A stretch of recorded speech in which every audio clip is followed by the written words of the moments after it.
lounging, son. Welcome back to the Comic Lounge. My name's Ryan, And I'm Manny. and we're back talking New Mutants, the Rob Liefeld run. And as you can see from this corner box, it's the penultimate issue. There's only one issue left after this. We're talking issue 99.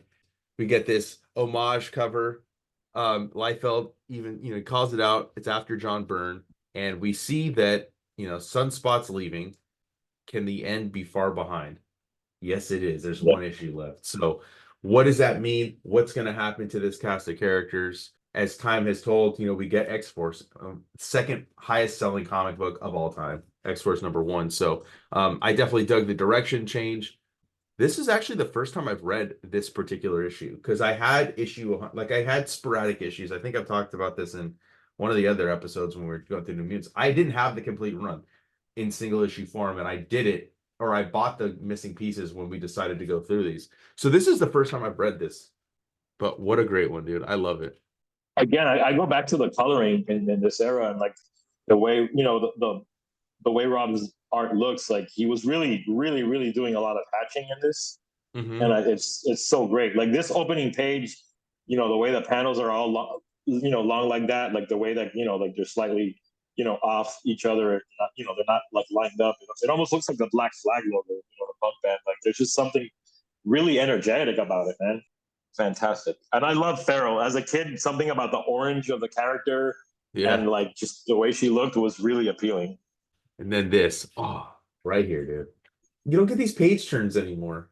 No, man. Thank you for saying that. That was really like about to roll off my tongue. And just the amount of like action and like introduction of new characters and concepts in these final issues is so quick and so much, and it's like, it's so exciting. Very, very exciting time in comics. And going back and reading them again, I still get that same jazzy feeling. Yeah, I mean, you and I, we're recording something, tomorrow, again, kind of in this era a few years later, but it's like, yeah, it is. It's so much. I don't know if it's all the nostalgia or what, but I don't know. It's just like I love the 90s, dude. I love 90s comics. This is such a great shot too. I love Feral. And this is her first this is her first appearance. She's down in the Morlock tunnels, escaping. It's funny, a lot of people I think have mentioned like Liefeld doesn't have a ton of background. Like he doesn't focus a lot on backgrounds, which to me is kind of the manga thing, agreed. because like you see that a lot in manga, but you see a lot more here than you do in like his later stuff. And he focuses more on the character work. But each of his panels is just dynamic. Even this, like I love how like you just see the tail slinking up. Yes, dude. Realize how long her tail is. Then we get Cable sitting down for a cup of coffee with John Proudstar or James Proudstar. John Proudstar's brother. And he's recruiting him, dude. I love seeing Cable in the suit too. I know it's funny because at times he looks so big, but here he looks tiny compared to James. Yeah. The Warpath. Warpath is huge, and another character I loved as a kid. I loved X-Force in general, but yes. Like I now remember how awesome it was to see that this is like the like the introduction of the band forming, man. Like getting all the players being brought in. No, it's cool to see. It's cool to see him using the last few issues to build out the team that we're gonna get in X-Force 1. Because at this point, I don't know what solicitations are at this point. Like, have they announced it? I know in the back of this issue they do that they announced X-Force is coming, but yes, like, is that how people found out? Like, were there solicitations showing X-Force? Because I don't know the difference in. Like, I mean, I don't have the exact month, but like when New Mutants 100 drops, does X-Force 1 drop the following month?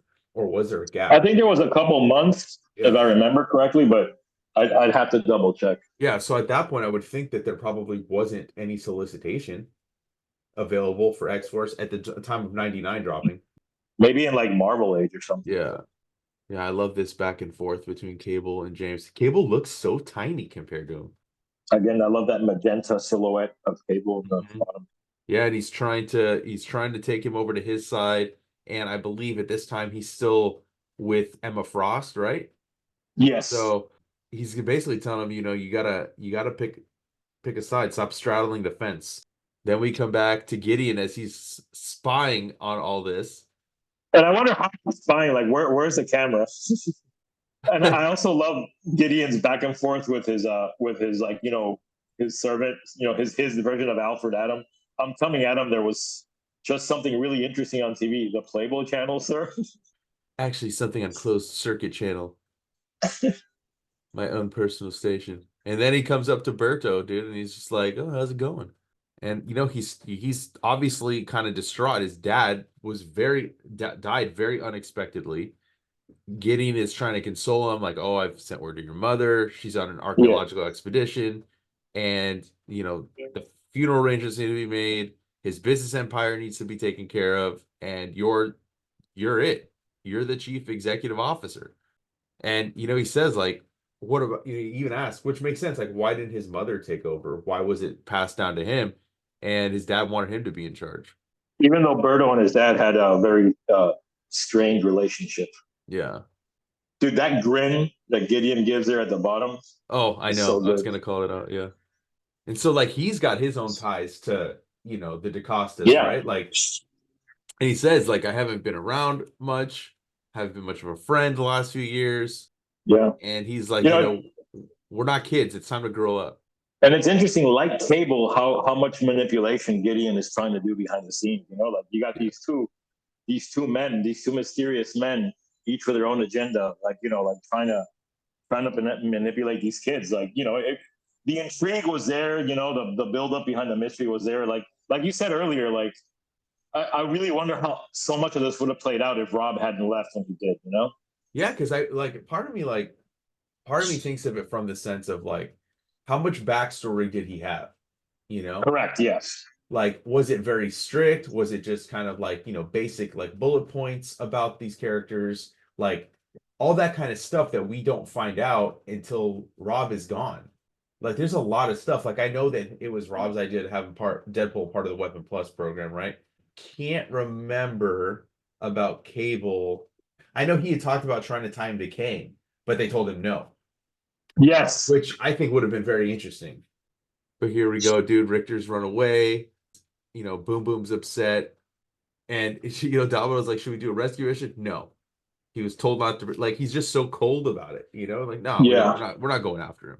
I'm not your babysitter, nor am I interested in being your jailer. Richter's choice is his own. And then Cannonball's pissed. He's like, dude, he's part of our team. We can't ignore him. And Cable Yeah, that's just his like boy. fucking look at the way Cable yells, and then you just see kind of Cannonball almost look like he's backing down, but he's still standing up. Yeah, it's just how big Cable is. I love this line. How many more of us have to die or quit before you do something about it? Domino, not your babysitters. You did say that, right? Sassing him. I love it, dude. Then James Proudstar getting Dude, I love this right here. Layout is so good right here. And then he comes and he just sees his entire town destroyed. and you've got the Hellfire mask there, like Yeah. iconic. He ain't on Emma Frost's side anymore. He is certainly not.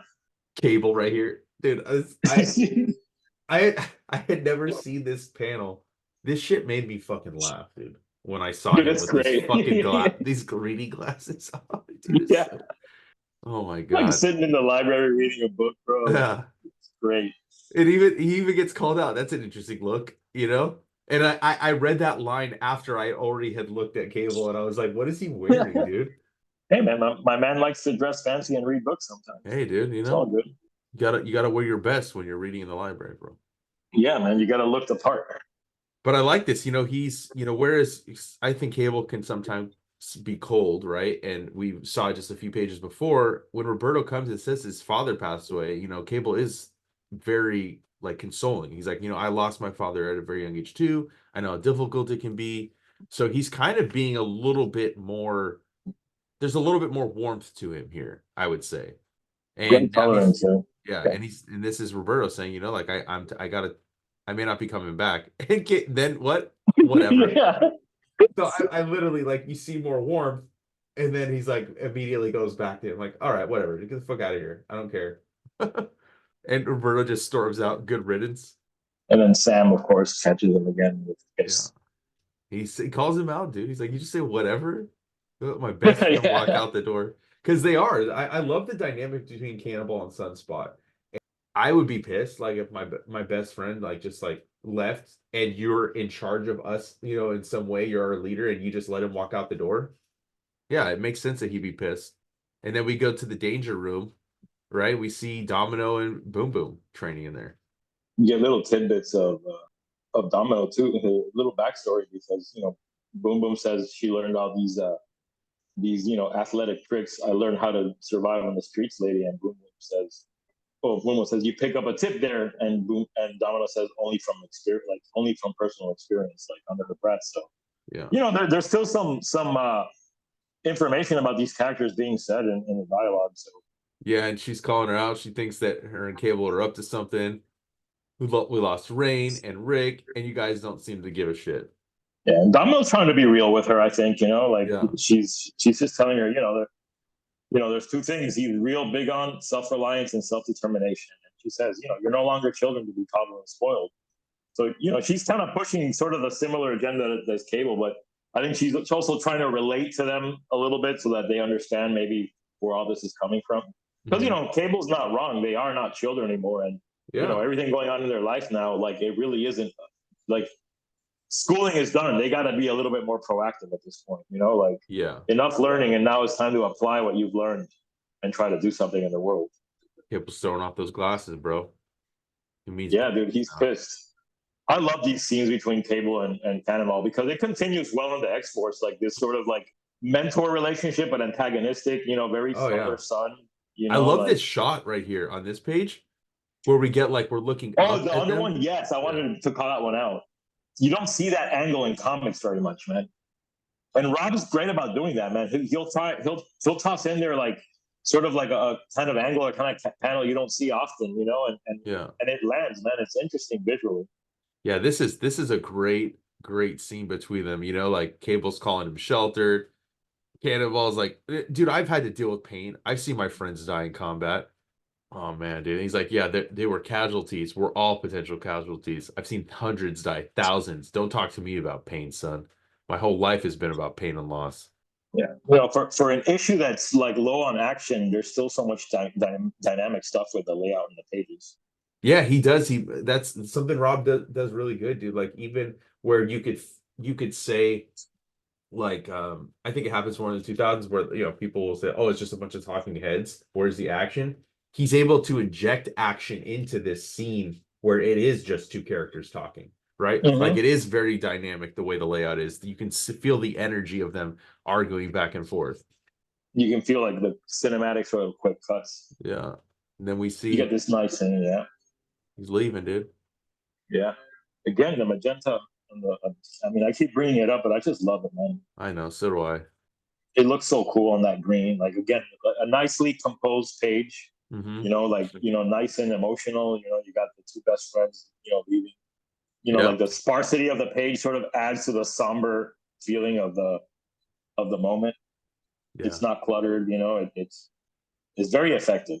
I agree. I like the following page too.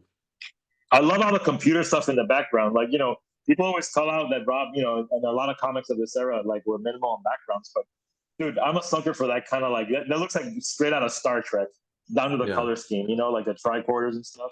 Yep. Like it must be some kind of an homage to it because that's immediately where my mind went, and I love it. Here we go. Warpath. Whole village was Yeah. wiped out. Everyone was killed. It was the Hellfire Club. And now he wants revenge. If you help me fight my war, I'll help you fight yours. And what I didn't notice until right now is Feral above his head. Oh shit. Yeah, I didn't notice that either. I was looking at it right now too, and I didn't even pay attention to that. Yeah, I was like, holy shit, that's fantastic, man. Yeah. Nice little. Then we get a And nice then, final page. yeah. I remember So seeing it as a kid too, and like Shatterstar just looked so awesome. I was so ready for issue 100. Like yeah. at this point, I was already. I mean, it wasn't solicited, but I had read the to be concluded in a double-sized 100th issue, and I knew that I was going to be looking for that 100th issue on the newsstand. But I had to go to 7-Eleven, Eckerd, like every fucking drugstore in Miami. I was going to find that issue, and I Yeah. did. And then here it says it calls it out, the New Mutants just didn't fit them, because they aren't X babies anymore, and it was time for a change. Thus, in June, Cable and Company will return in a new series called X-Force. There will be a lot of changes, a lot of surprises, and we think you're gonna like it. And I think the world did like it because it fucking sold 5 million copies, I believe. Right? Yeah, and that purple cover is another iconic cover to me. Oh Like yeah, that. dude. That's it. We got one issue left. We're almost to X-Force. Dude, I've really been enjoying going through these. It's cool to kind of, instead of, reading it all at once, breaking it up into Yeah, these different chapters. And I highly recommend picking these up in single issue form. I do think they're the best way. I know some of them can be pricey. I don't think this one's too expensive. I think it's reasonable, but you can also get it in collections. There's plenty of collections. So go pick it up. Check out the Liefeld playlist we have on the channel, and make sure you like, follow, subscribe, hit that bell icon so you're notified every time a new vid drops. And on that note, we're out.